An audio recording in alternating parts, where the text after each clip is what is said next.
আল্লাহর হাবিব সাল্লাল্লাহু আলাইহি সাল্লামকে আল্লাহ পাক বলেছেন খুলুকে আযীম, নবী হে verily you are on a very good standard of character, আপনি সুমহান চরিত্রের অধিকারী। আমার নবীর চরিত্র ফুলের চাইতেও পবিত্র, ঠিক কিনা? আমরা আমাদের এলাকার নেতাদের জন্য এটা বলি, তাই না? অমুক নেতার চরিত্র ফুলের মতো পবিত্র। আল্লাহর হাবিব সাল্লাল্লাহু আলাইহি ওয়াসাল্লামের চরিত্র ফুলের মতো পবিত্র না, ফুলের চাইতেও পবিত্র। চিল্লায় বলেন ঠিক কিনা?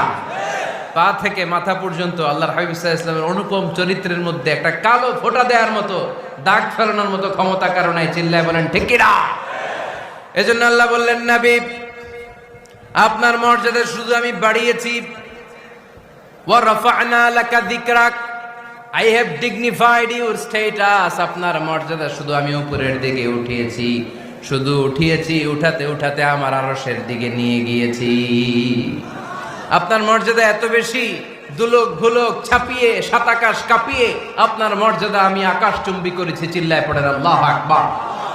সব তাফসীরে এসেছে ওয়া রাফা'না লাকা যিকরাক হাইসুমা যুকিরতু যুকিরতা মাই, নবী হে আপনার মর্যাদা আমি এত বাড়িয়েছি, যেখানেই আমার নাম ওখানেই সাথে সাথে আপনার নাম পড়েন সুবহানাল্লাহ।